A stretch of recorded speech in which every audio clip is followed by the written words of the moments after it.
All right. Welcome everyone to our interview with Dr. Caldwell. So for those of you who are listening and may not know, I'm going to have Dr. Caldwell introduce himself and kind of talk about himself in relation to this topic. Yeah, sure. Again, good afternoon, Ashley. I want to thank you and the CREST programs for inviting me today. As you mentioned before, my name is Dr. J.R. Caldwell Jr. Currently, I serve as an assistant professor in the Division of Education at Xavier University of Louisiana, here in the beautiful city of New Orleans. Prior to this appointment, I worked for the school district of Hillsborough County in Tampa, Florida for 11 years in various capacities. I worked as a classroom teacher, specifically at the high school grade levels. I also worked as a site administrator for students who were suspended. I'm a proud graduate of Florida A&M University, so shout out to all the Rattlers who may see this podcast. I also received additional training from the University of South Florida, where I earned my doctorate in curriculum and instruction. My research centers on developing accurate and educational theories and practices that best serve the academic needs of Black students. The paper that we're going to discuss today builds upon this work and examines the ways in which racism, white supremacy, and the forms of racial microaggressions and its progeny, racial battle fatigue, impact the academic outcomes of Black students.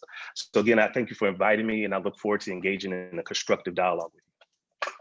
Absolutely. Thank you so much for that, that introduction. And for if you're watching this video now, you've probably already seen the white paper. And we know that we're talking about Black students existing as an act of defiance today in relation to racial microaggressions, racial battle fatigue, and surviving white schools. So within the paper, I wanted to kind of jump in and talk about what you wrote, because it was very, very, really, really good. Thank you. And I wanted to say, unfortunately, many of you had wrote about a lot of like the high profile, like publicized examples of racial microaggressions that Black students have faced in different pockets of the country. So I'm thinking of the student having to cut their locks, the racist the prom proposal thing, how the teacher, had the slavery activity plan for students. So these are things that, they kind of like go viral, for lack of better words, in the internet. But I imagine that you being a Black man and in education, you might have some personal or professional experiences that kind of led you to be passionate about this work and this topic. So if you can kind of talk to us, you told us about your background, what kind of led you to studying this issue specifically? Sure, absolutely. So, and thank you for that question. So, just thinking about that, it takes me back to my childhood. So I remember, vividly being in sixth grade, a 12-year-old boy, and we had a substitute in one of our classes, and some money was stolen from her. And I was the only Black child in the classroom, and I was automatically labeled as the suspect for stealing her money. Now, they did an investigation, sent in, school resource officers, sent in, administration, and come to find out she just misplaced her money. So, at that age, as a sixth grader, I was probably about 12 at the time. I didn't have the language. I haven't developed ways to be able to, accurately pinpoint what a racial microaggression was. But just think about it. I'll be 41 this year, and I can remember something that vivid from when I was 12, right? So, this notion of racial microaggressions, they have a long-lasting impression within our lifetime. And, just kind of fast forward into my professional life.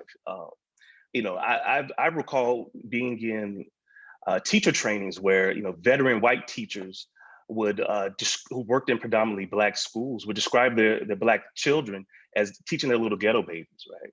So just imagine hearing that at some type of training and a white person referring to Black children as a ghetto baby. Imagine, your child being in her classroom. I don't think that teacher would have probably the best interest of the Black child at their heart. I also think about when I was an administrator within the school district and seeing the racial disparities in terms of discipline and consequence for students. And I vividly recall an example. I had a young Black student, he was a middle schooler, and he was suspended for 3 days. And when I read the referral stated that he was suspended due to petty theft. Now, actually, I'm gonna ask you a question. What do you think he was suspended for? What do you think he stole?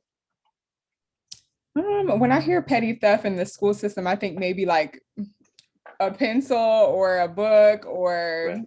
a backpack or something that, you know, belongs to someone else that's often like shared or something like that. Absolutely, you're spot on. He was accused of stealing another student's pencil. Now, just think about that. We're going to suspend a child in middle school, and this child also was labeled with a learning disability. So, you know, that brings in special education and the rights of students with disabilities as well.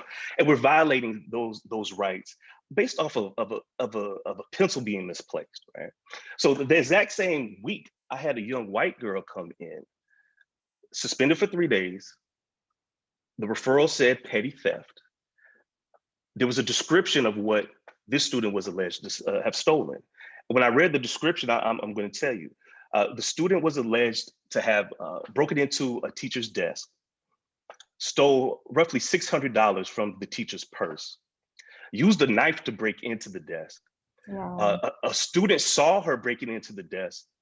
When the young white girl noticed that a student saw her, she then threatened the student that if they told on her or snitched, as the kids would call it, she would hurt her with the knife.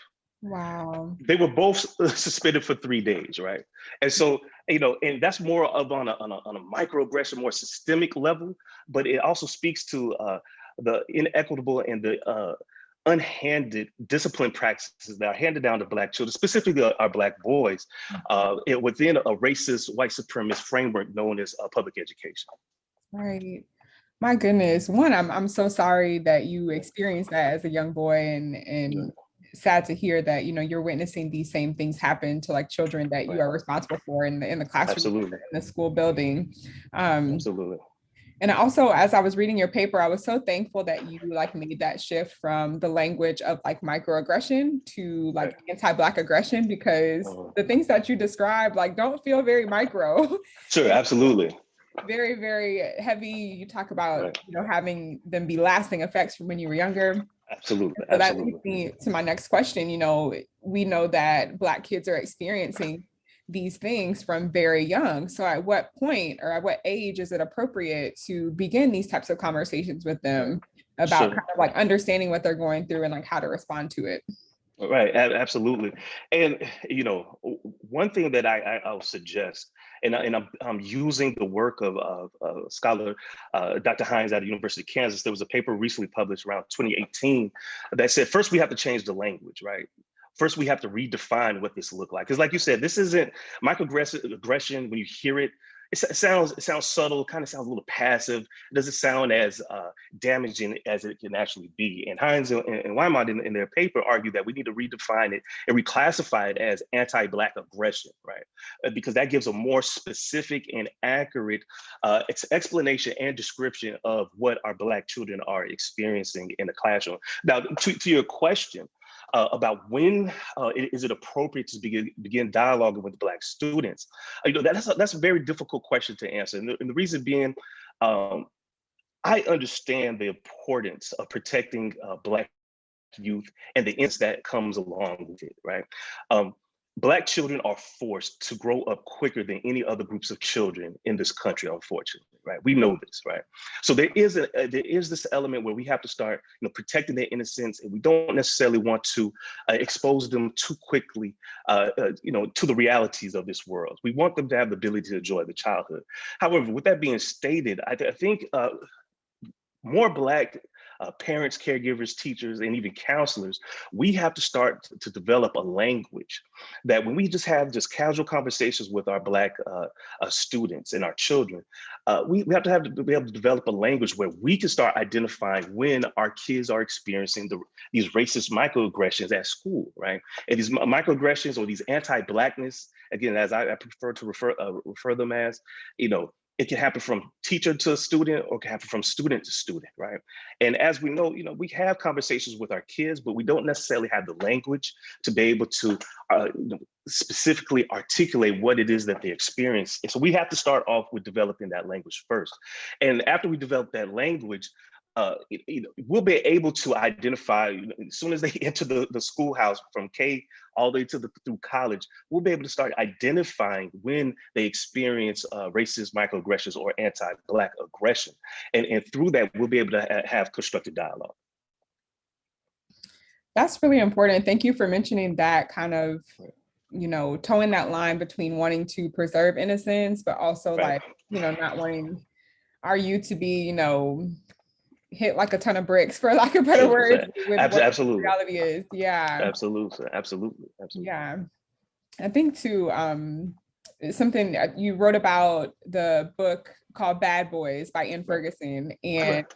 I actually read that book for a class, I think about 2 years ago, early on in my Sure. doc program. And I was Hmm. blown away by it. One, I have 6 Black brothers. I have an Right. older brother and then 6 and then 5 younger brothers. And a lot of what was shared in that book and in her research was just really, really validating. And a lot of it I could connect to my experiences in the schools, but definitely that of my brothers. Right. Um, and so I wanted to talk a little bit about that because it's very relevant to what we're talking about now. Mm. Um, and I know that in your paper you talked about, this surviving white schools, and Right. something that came up for me within that book, but also in my own personal experiences doing school-based mental health, is that oftentimes like this notion of having to survive white schools is still present even when we're in a majority Black Right. school with mostly Right. Black students and Black administrators. And it feels like this systemic oppression is pervasive. It's operating as it should. The system Mhm. operates even when the oppressors are not present. Right. So Absolutely. I wanted to kind of talk about that. Like, what do you make of this kind of permeating presence of anti-Black aggression, even when, the school is full of Black people? Right. So, that question makes me think about one of the tenets that Derek Bell espouses in his critical race theory, right? The permanence of racism, right? Or the permanence of racism and white supremacy, specifically in this realm called public education. So to your question, where you said, you can have a school, predominantly Black administrators, predominantly Black teachers, predominantly Black counselors, and even students, yet it still exists within a racist, white supremacist, anti-Black framework, right? And I'll just be plain and clear with this. The presence of Blackness in and of itself is not enough to dismantle racist and white supremacist systems that are anti-Black, right? So you'll see this anti-Blackness at times perpetrated even from people who share the same racial category as us. And it also speaks to, right, what's it refers to, the proper miseducation of Black people, right? So just imagine, within most schools, you have, highly educated people, ranging from bachelor's degree all the way up to the doctorate, yet they still have anti-Blackness internalized inside of them. And they take that and still are able to enact different types of anti-Blackness towards children that look just like theirs, right? So again, at times, the Black adults within the school system, they become maintainers of racism and white supremacy by upholding anti-Black school policies. Absolutely. Thank you for that. I think one, I appreciate you bringing up CRT since it's been under attack as of late. Right. But those tenets are definitely still very relevant. Were you going to say something? Yeah, and it's interesting, right? So it is under attack, and within my paper, right? I organized my paper to one, introduce racial microaggressions to the CREST audience, talk about racial battle fatigue, which is a derivative of racial microaggressions, talk about how the collective impact of racial microaggressions or racial battle fatigue impact the educational outcomes of Black students, and also discuss the accepted remedies and strategies for addressing these racial microaggressions and whatnot. But in my paper, I challenge a lot of these accepted strategies because again, you go to your point about critical race theory.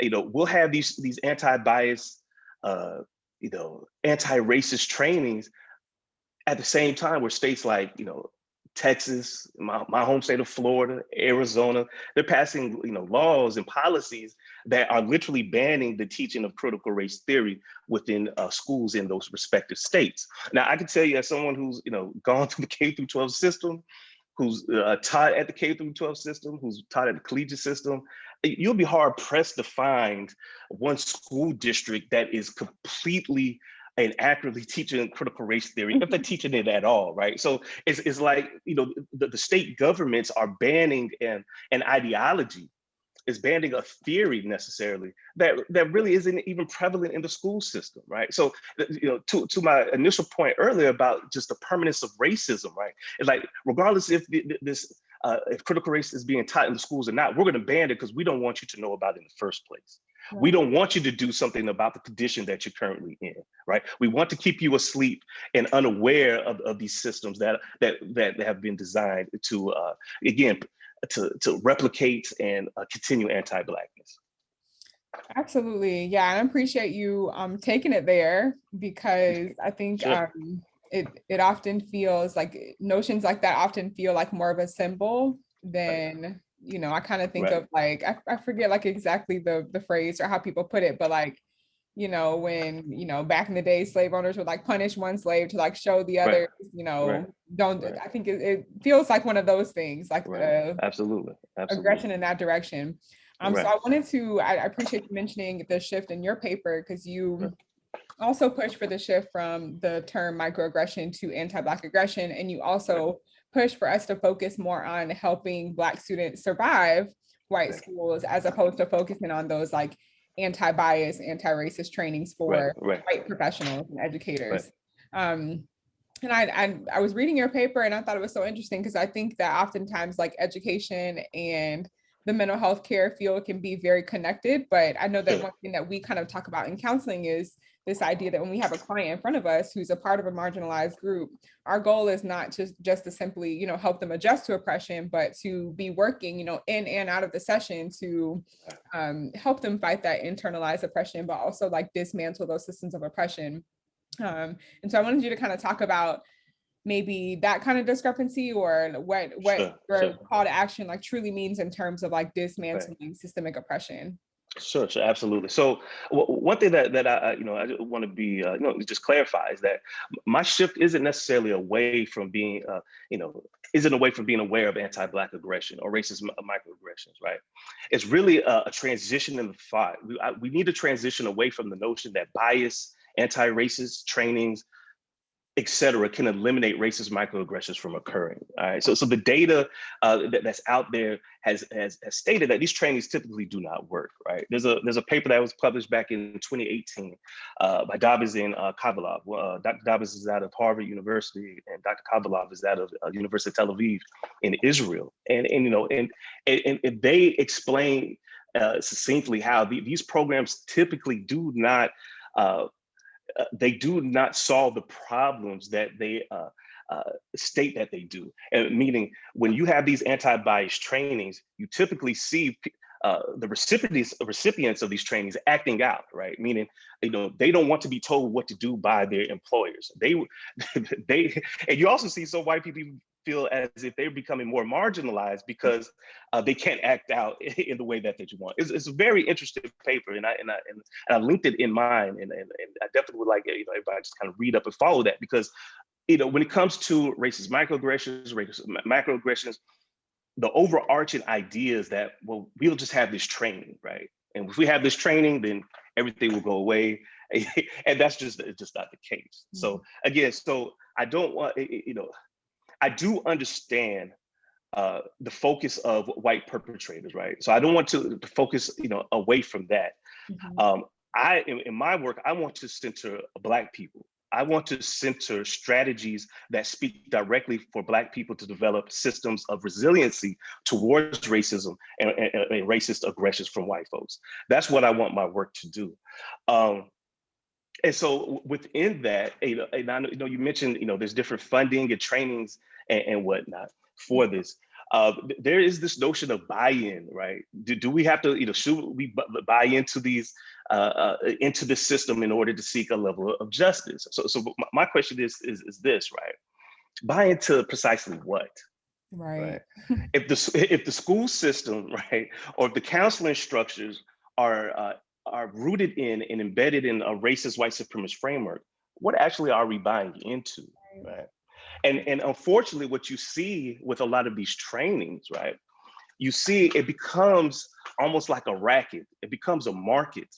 It becomes a place where people can develop a training and they could go on the academic chitlin circuit and lecture to different people and receive $20,000 per lecture. Right. There's a popular book, White Fragility, by Robert DiAngelo. You know, she goes across the country, she receives $20,000 to give a 3-hour conference on systemic oppression and all this. But again, the literature and the data tells us this stuff doesn't work, right? So, you know, we have to be really careful on what we are viewing as effective strategies to really addressing the anti-Blackness that's perpetrated towards Black folk. Okay.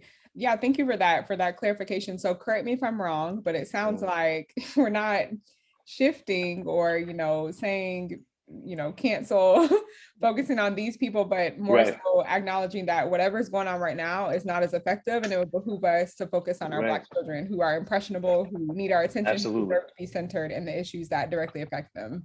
Absolutely, absolutely. And we have to be critical of the accepted strategies that are put out into the public sphere, right? We have to be critical among that. We have to ask ourselves, well, who's benefiting from these, right? What is the social political implications of said trainings, right? Because if not, we get caught up into this performance of Black revolution that is at times draped in American corporate capitalism, right? Where you have people, activists being sponsored by Cadillac, right? You have activists, buying, $1 million houses all throughout the country. Where you have activists who are saying, well, let's just, do the electric slide so we can end racism and white supremacy, right? That's not serious, right? That's laughable, right? And so we have to be careful, and we have to have a critical examination of what is put out into the public sphere as something that is acceptable in terms of addressing and dealing with racist microaggressions or anti-Black aggression. Absolutely, absolutely. Thank you for that. I think that is so important. And I appreciate you addressing kind of the buy-in piece, because I mean, in education, money talks. Sure, absolutely. That's a big issue, kind of like where dollars go and that sort of thing. But then oftentimes, like systemically, we're not focusing on like who it is directly impacting. So I appreciate you bringing up that part. So I want to be mindful of the time, and we'd like to keep these a little bit brief. And so I was wondering if you had any parting advice. We have parents that listen in, we have educators that listen in, and we have clinicians and counselors that listen. So we kind of like to ask our interviewees to speak to those populations. Any parting advice for those who want to support Black youth who are surviving white schools and experiencing this anti-Black aggression? Absolutely, absolutely. So I will state this, I need for all parents, educators, counselors, caregivers, et cetera, that work with Black youth, Black students, to understand that all education is political, right? All education is political. Understand that our schools are rooted historically and contemporarily in a racist white supremacist framework, and that we are literally fighting for the spirit, mind, and lives of Black children. And because of that, we have to develop a language of love towards Black children, right? We have to develop a language to where we can speak to our Black children about the issues that they are encountering, right? We also have to develop spaces. We have to develop strategies to where Black children are afforded the freedom to help identify ways to resolve their own problems, right? We have to equip Black children with these strategies, because when they go out into this world, they can take these strategies so they do not become overwhelmed and burdened by the structures that are placed in front of them, to really tear them down. So, I don't have the answer to everything. I would never purport that. I have all the questions, but I definitely don't have all the answers. But I will say that, starting off with a love of Blackness, specifically a love of our Black children, will go a long way in addressing, racist, anti-Black aggression, racial microaggressions, racial battle fatigue, and most importantly, how our children can survive white schools. Awesome. Thank you so much for that hearty parting advice. So for those of you that are listening, I do encourage you to go ahead and read Dr. Caldwell's paper if you have not already, and stay connected to the CREST program. We have more of this coming. So thank you for listening. And thank you so much, Dr. Caldwell, for being here. No problem, Ashley. Thank you.